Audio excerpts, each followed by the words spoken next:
Real quick, before we get into the show, I wanted to share a new service called Getita that Ken and I have been using that has made us over $10,000 in Amazon reimbursements. The service requires no monthly subscription, and Getita collects a small percentage of the money they recover for you. It takes less than 5 minutes to set up and works on all Amazon marketplaces. Go to Getita.com, Getida, and enter promo code FTM400. That's FTM for Firing the Man 400 to get your first $400 in reimbursements commission free. How much money does Amazon owe you? Welcome everyone to the Firing the Man podcast, a show for anyone who wants to be their own boss.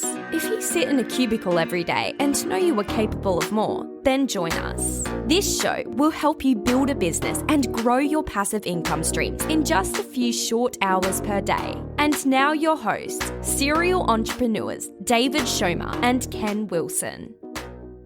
Welcome, everyone, to the Firing the Man podcast. Today, we have the pleasure to interview Marty Greif, the author of True Connections, Relationship Marketing in the Digital World, and the founder of SiteTuners, a service-based consulting firm that focuses on helping clients enhance their conversion rate and increase their return on investment. We're very excited to have Marty as part of the show today. Welcome, Marty. Well, thank you, David, and thank you, Ken. Thanks for having me here. I've been looking forward to this.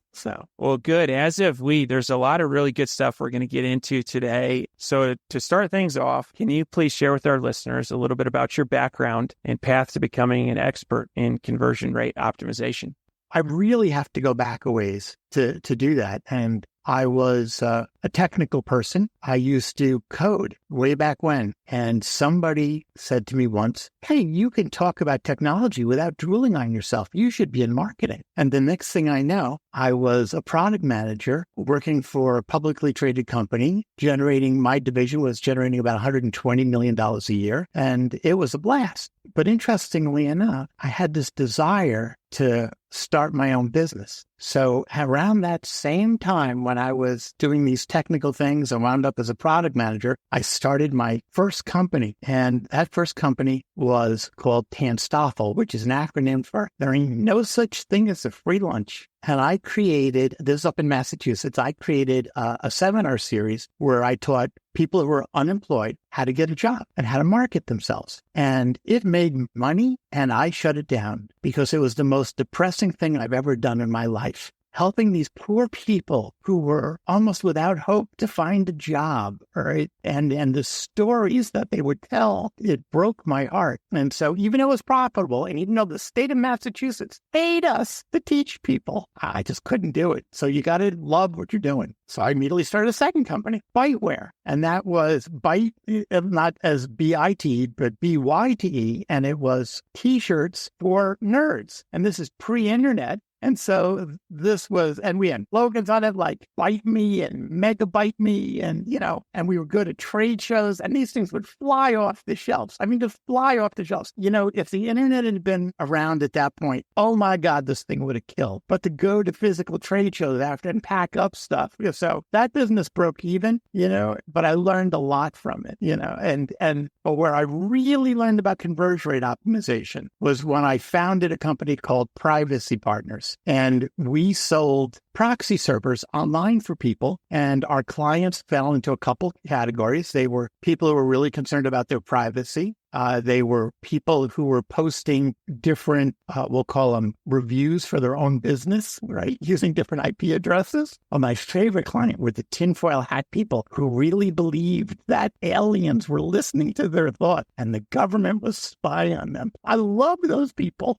So we did that, and that business took off, right? And it's off to the races. And then I joined SiteTuners and wound up buying it. I fell in love with it. I'd already learned about conversion rate optimization. I bought a second agency, and it's been 12 years now, and I'm having a blast. So long story. Sorry, guys. That's all right. We like long stories. And so before we kick everything off, Marty, can you share with the audience at a high level what is conversion rate optimization, and maybe some, just explain it in simple terms for the audience? The easiest way to think of conversion rate optimization is you have some number of people that are looking on your e-commerce website, or they're on your Amazon store, or they're, on eBay, or wherever they are. you've got visitors and you want those people to buy. The percentage of people that buy as opposed to the people that visit is your conversion rate. So if 100 people visit and one person buys, your conversion rate is 1%. If 2 people buy out of 100, it's 2%. And what we do as a company is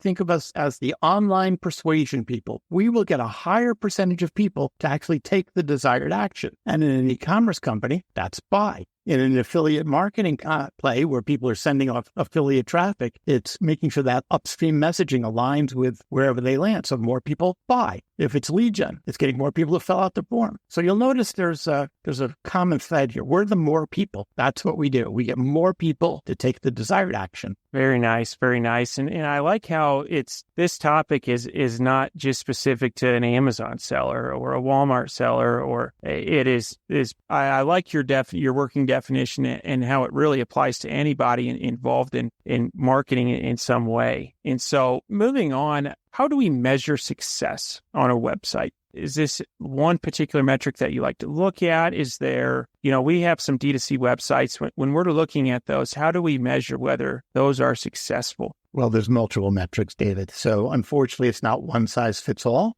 Revenue tends to be the one of the obvious ones. Profit is really important. Cost per acquisition, how much does it cost you to get that sale? You want that as low as possible. Engagement rate or bounce rate, depending upon what you're looking at. Are people coming and are they engaged in the website? And interestingly, if all of those things matter, and if you're running an e-commerce business where you have repeat customers, then lifetime value is absolutely critical. So if I go back to one of the companies that I had where we sold subscriptions online, the subscriptions were, $9.95 a month. But people would stay with us for years and years and years. So I would spend $30 or $40, crazy as it sounds, to get a free trial of my software, because we knew that half the people that were a free trial would become a client. And then half of those would only last a month, but the rest of us would stay until they grew old and died. Okay, I'm exaggerating, but the lifetime value was huge. And if you understand lifetime value, at least in our world, that was an important metric, that will inform the marketing decisions you make and your cost per acquisition. But if you don't have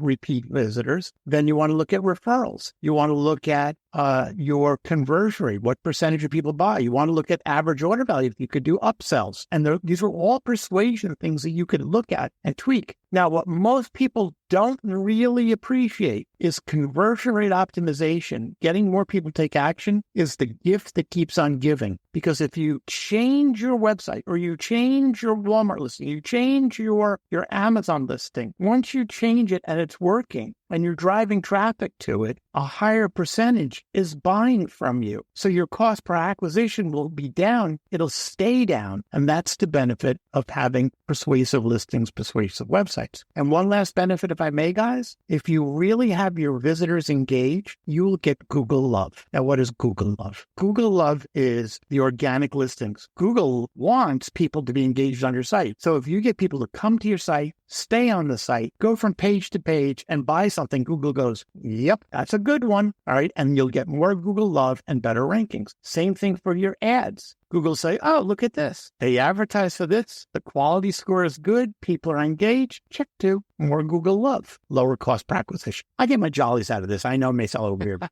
I love this stuff. No, we love this. And I want to go a little bit deeper on this conversion rate optimization. So is split testing needed to right size your landing pages or whatever you're trying to optimize? Is split testing a necessary step? Depends on your volume. All right. Split testing requires a certain volume to get to what's known as statistical significance. Otherwise, it's a guess. So having said that, we never start with testing with our clients. We always start with the obvious conversion barriers. For example, let me give you a no-brainer that everybody listening can immediately do on their website, which will increase their conversion. On a desktop site, phone number is the biggest trust symbol on the face of the planet, and it needs to be in the top right-hand corner. And yes, it'll increase calls, but I promise you it increases sales more than it increases calls. And you don't even have to answer the phone. You can have it go to some wonderful voicemail system as long as you provide love in that voicemail system. Don't make it be like, oh my God, I've called the cable company and I want to hang myself. Don't do that, right? But having a phone number shows you're a real company. And so I will trust you. On mobile, it's the click to call icon. And the color of that phone number or the click to call icon needs to be the same color as your main call to actions, because it is a call to action and it is a trust symbol. And I promise you, if everyone just makes that one simple change, they will make more money. I like that. I really like that. You had mentioned statistical significance, and at what point is it number of visitors, or at what point does something become statistically significant to where you can start split testing? Okay, well, let me define statistical significance first. Statistical significance says that if you've got a test where you're testing the original versus a variant, you want to know with some level of confidence that one was better than the other. In testing, it will keep showing the different variations, the control versus the variation, until it gets to a point where it says, oh, the variation or the control, whichever one, is winning. And it will win 95% of the time, 98% of the time. That 95 or 98 is the statistical significance. You can run a test where it's 90%, but what that says is 9 times out of 10 that might win, 10% of the times it may not, right? And so the higher the statistical significance, the more likely you have a real answer as to, yes, my control or my variation really did win. Now, how do you get there? You have to measure the number of conversions. It's not about number of visitors, although that is a contributing factor. It is the number of conversions. And on an e-commerce site, typically conversions are the sale. Tests should run in an increment of 7 days. And the reason it runs in 7 days is because that eliminates time of day, night versus day variations, and day of week. Do people act differently on the weekend than they do during the week? So increments of 7 days. If you only had a minimum of 10 conversion per day per device type, because you also have to test desktop versus mobile. So if you had 10 conversions a day, a test would run probably about a month, 28 days, because it's in 7 days. At some point, the test loses its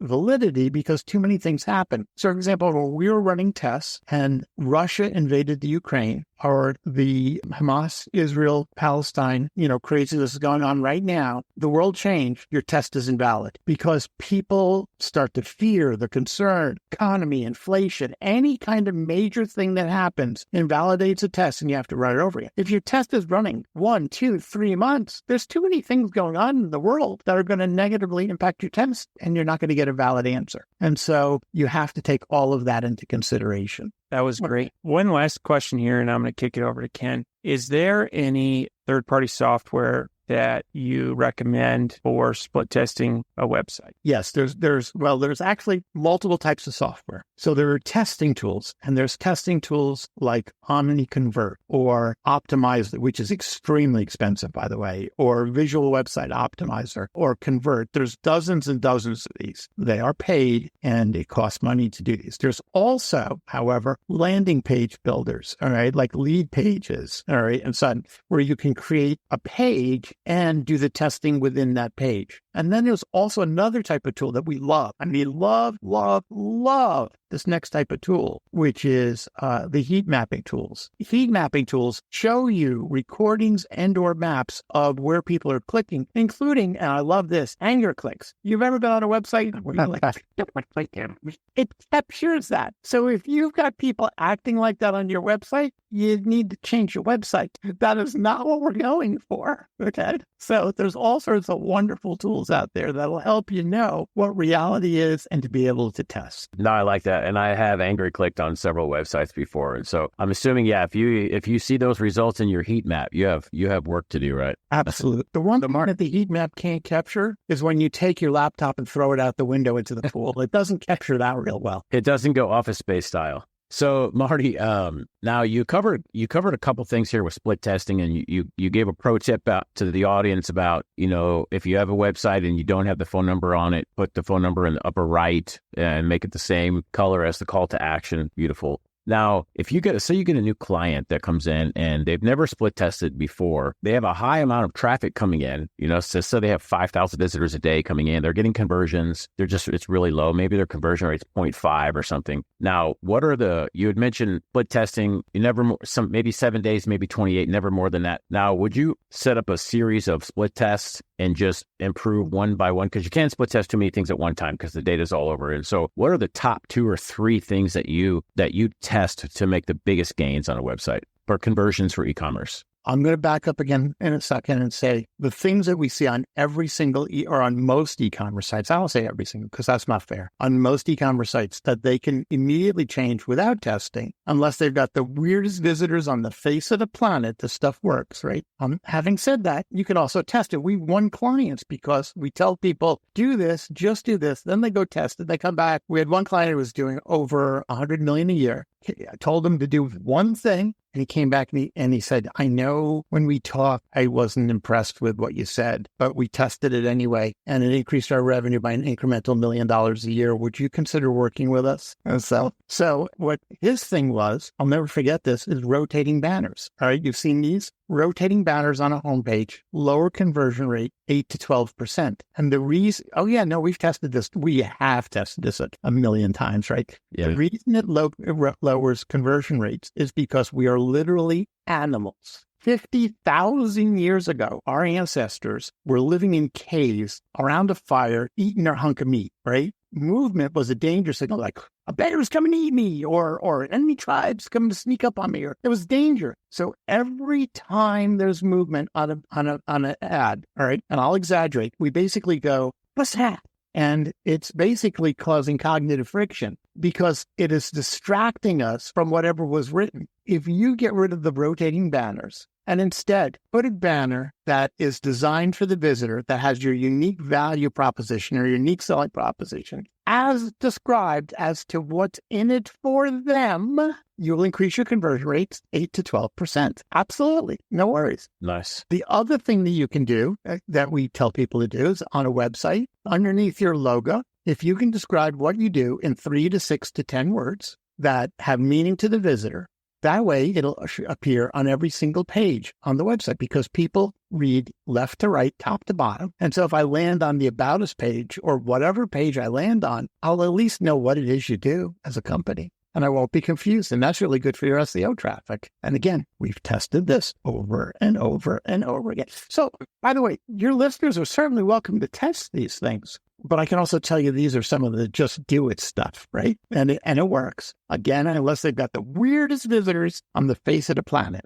Oh, those are great. So just to recap, make sure you have a static banner, not a rotating, a static banner with your best value proposition, whether it's free shipping or whether, whatever it is, site-wide sale, how the customers or the visitors are going to benefit. And they can focus on that, read it, and then move on. And then the second one was 6 to 10 words describing what the business or product or service that you're offering right below the logo on every single page. And those two are just must-dos. Yeah, absolutely. Although I'm going to go back to the banner just for a second. Site-wide sale and all of those things aren't things that we typically recommend. We really recommend benefit-oriented. If I buy this, it's going to help me stop snoring. If I buy this, I'm going to stand straighter. If I buy this, I'm going to look years younger, right? Or whatever the thing is. It's benefit-oriented. Now, it's okay to put also, and there's a sale, but it really has to be the benefit-oriented. The structure for any high-converting page on a website is what is that page or website about, followed by the call to action, what you want her to do. And near the call to action is always trust. And trust could be logos. It could be a trust statement like join over 10,000 happy clients worldwide, or serving you guys are in St. Louis, serving the St. Louis metropolitan area for over a decade. Those are trust statements. Anything like that right near the call to action, I go, oh, they're talking to me. Oh, look at this. That's the problem I'm trying to solve. Oh, I can trust them. They're not two guys in a cave in Afghanistan. This is good. I should buy from them, right? That's what it does. You're laughing at me, but I'm dead serious, guys. No, I'm agreeing with you. I agree. Like, when someone sees that and it's going to help improve their life, that they want that. They're like clearance and sale. That's the busy stuff where someone's always, we're constantly, go look at our inbox. We're constantly getting pounded with sales and all that stuff. But when you see something like what you suggested, hey, how is this product going to enhance my life or my loved one's life around me? I want to get that, so those are good. So Ken, would you like the secret to having a high converting website that also happens to be the secret to being a better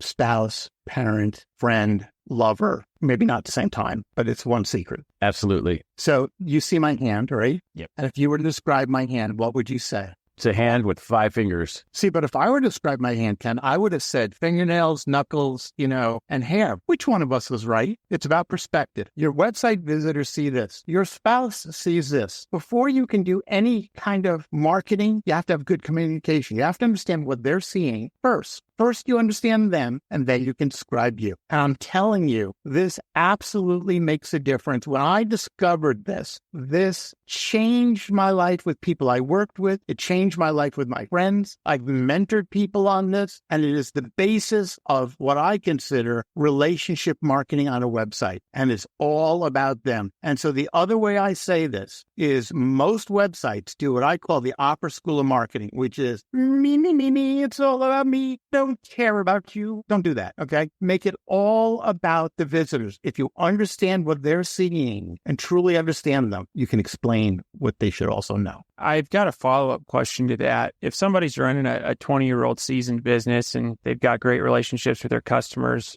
describing the front of the palm versus the back of the palm, I think would be an easier exercise.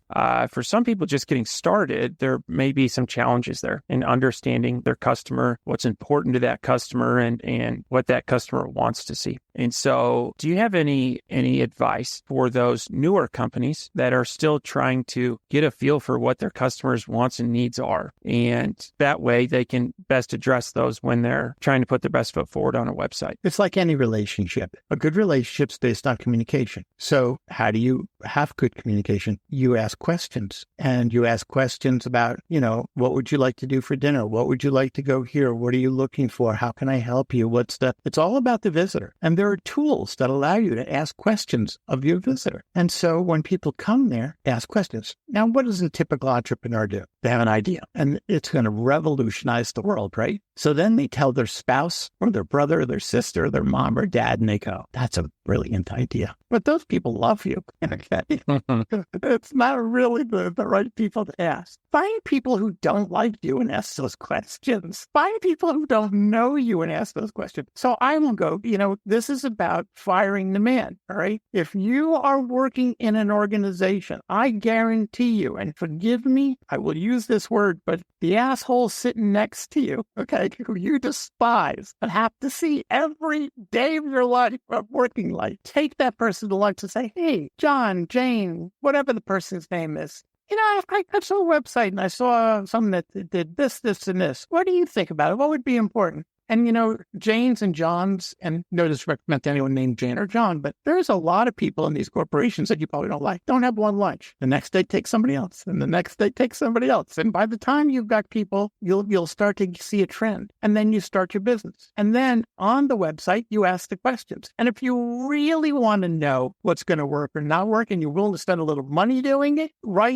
create some ads and send them to a page that asks them questions. Spend a little money, send them to the page, ask them this, and they will give you answers. And you can tell them product is coming, service is coming, whatever is coming, sign up for this in the meantime so that we best enhance this service, product, whatever it is for you. Can you tell us what things are most important to you in this? Now, if you ask questions and you say, here are 5 choices, you've limited them. Open-ended questions where you say, just tell me, you're going to get a lot of garbage. There will be pearls of wisdom in there that will make whatever you're selling worthwhile to the masses. I'm sorry, I am long-winded on every single thing I say. We love it. So this next one's kind of a softball, but it's kind of the mystery to the universe for all of our listeners. And so how can the listeners grow their e-commerce business? Well, there's multiple answers to that. Pick one or two. Do not try to do them all at the same time. Okay, let's start with that. Okay, crawl, walk, run. All right. I like that. If you have an e-commerce site, you are advertising on, let's say, Google. Consider advertising on Bing or maybe Facebook, Facebook and Instagram. Or if you have an e-commerce store, considering put your products up on Walmart or Amazon. But don't add your advertising in your Amazon store at the same time, right? Don't do that. Or look at what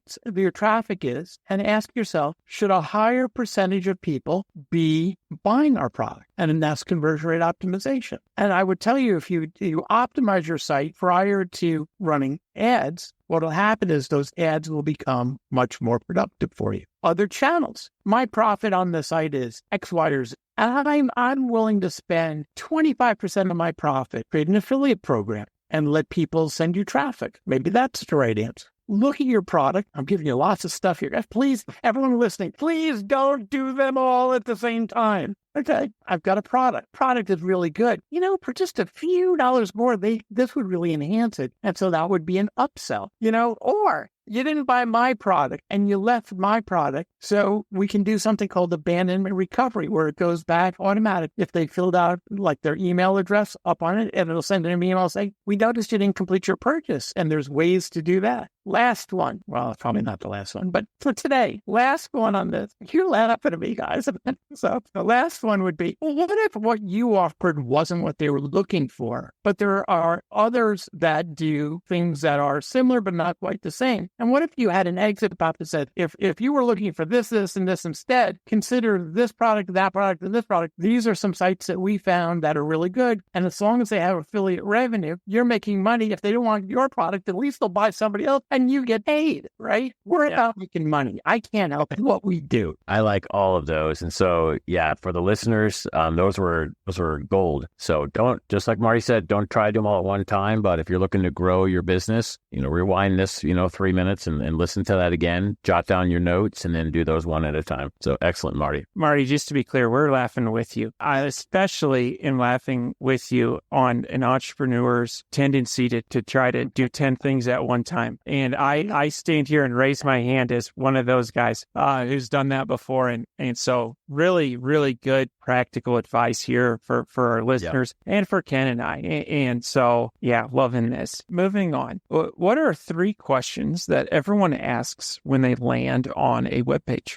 So the 3 questions everyone asks: am I in the right place? How do I feel about this site? And what am I supposed to do here? The am I in the right place question is highly dependent upon the upstream messaging. So if the upstream messaging promises, a demo of whatever your product is or a video, then the next page says should be about a video. Whatever you promise, you have to deliver. I'll give an example of something that is not good. So I'll give you the reverse. You do an ad that says, get reviews about the best-selling cars, cutlery, anything, right? And they land on the page and it says, subscribe to get your reviews. Well, you lied to me. The ad didn't say subscribe. The ad said get reviews. Reviews were promised. Reviews are out there being delivered. You lied to me. Now, if the ad said subscribe and get reviews, fine. Or if the ad said get reviews and I land on it and says, here's 3 reviews. For more reviews, subscribe. At least you've given me some reviews. So, and if you're reviewing, let's say 15 different products, do reviews of the 3 that most people aren't interested in. So they'll buy the reviews for the ones they are interested in. My point is, whatever you promise, it has to match. So that's, am I in the right place? And it's actually quite literal. This is why we always put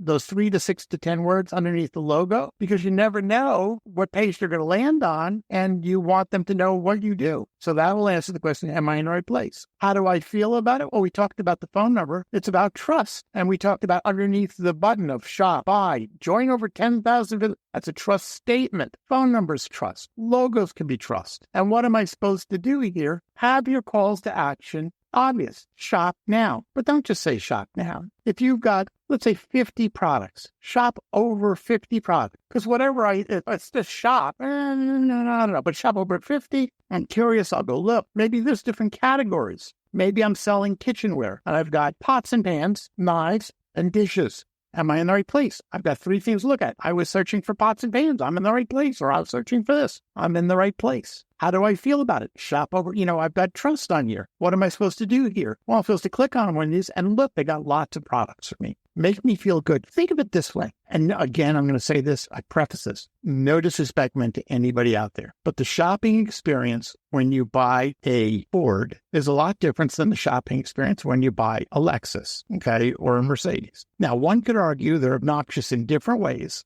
but that's okay. In the Ford dealership, they don't pay attention to you. You're a number, and they're going to push you whatever they've got. The lower cost cars, they push you. They don't even listen. I remember taking my daughter to buy a car, and they kept talking to me. I said, no, the car's for my daughter. And they kept talking to me, the car's for my daughter. Freaking talk to my daughter, you idiot.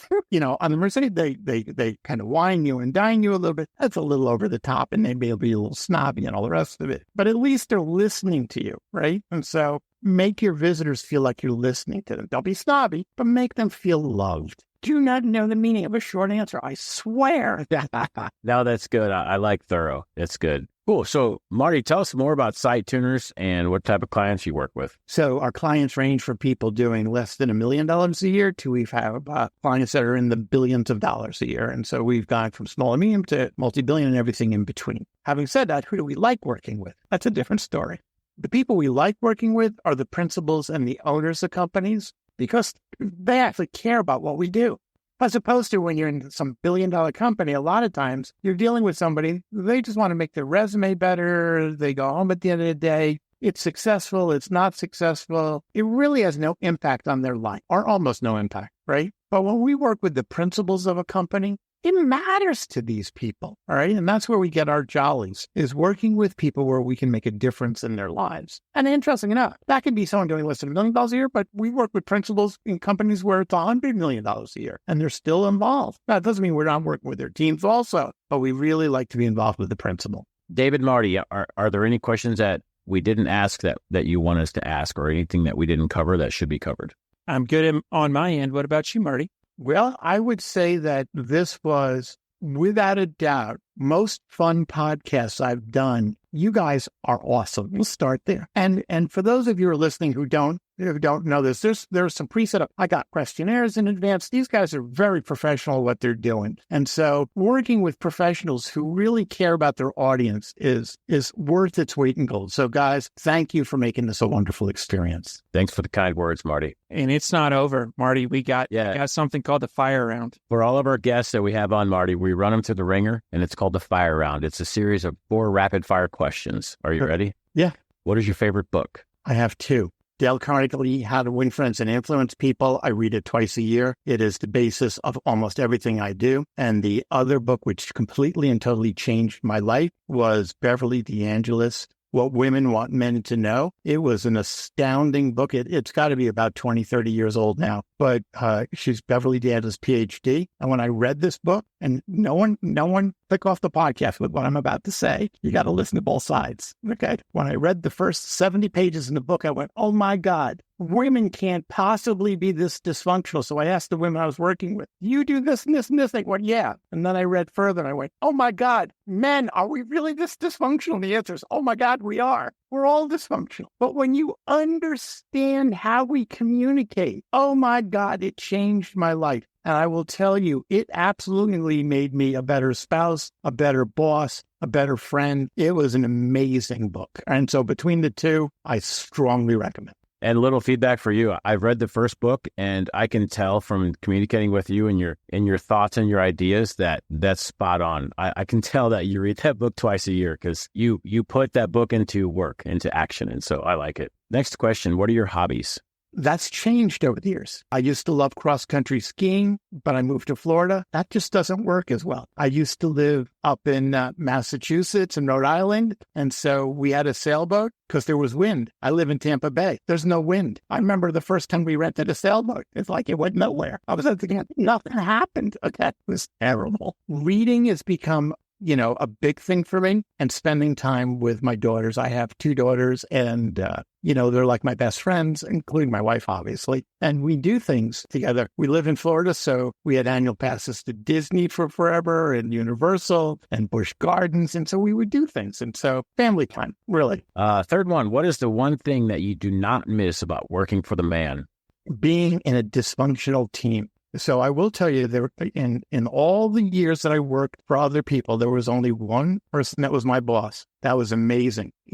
I was VP of marketing, and his executive team were all in sync. It was absolutely amazing. And years later, after I left there, he invited me to come work for another company, and I went to work with him, and it was horrible. And the reason it was horrible is because one of the team members on the executive team was not in sync. And when one person is not in sync, it ruins the entire thing. So we were so lucky to have people in sync. So as an entrepreneur, and I now have a team of people, I go out of my way to make sure that we are all in sync. We listen to each other. We respect each other. We don't have to agree all the time, but we have to respect each other. And so being in sync, I think, is the key to growing a business. I think it's the key to having great relationships. And so back to your point, what I miss is being in these dysfunctional organizations.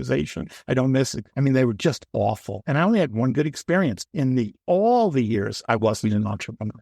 Last one. What do you think sets apart successful entrepreneurs from those who give up, fail, or never get started?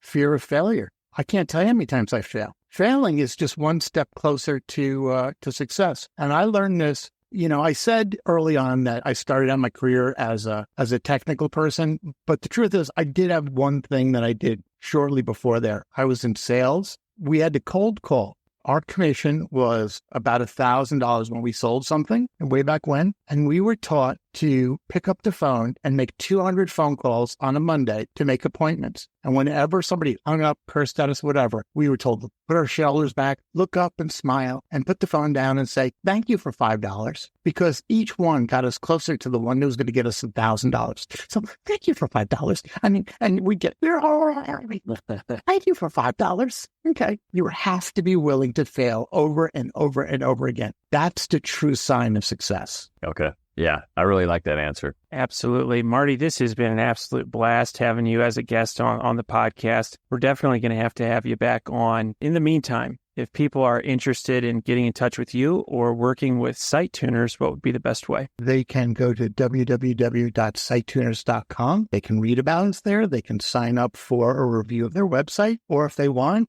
and they want to make it a lot easier on themselves, they can actually just get a copy of my book up on Amazon, which is, relationship marketing in the digital world. It's up on Amazon. 70% of what we do with people is all contained within this book. So hopefully that's helpful. Absolutely. And to our listeners, we'll post a link to that in the show notes. Go out and get your copy. Marty, thank you so much for your time today, and we're looking forward to staying in touch. It was a pleasure, guys. Absolute. Thank you.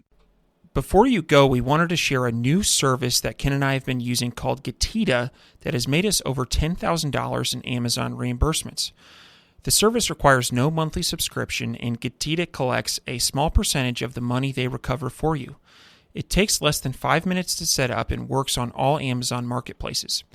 Go to Getita.com, Getida.com, and enter promo code FTM400. That's FTM for Firing the Man 400 to get your first $400 in reimbursements commission free. How much money does Amazon owe you?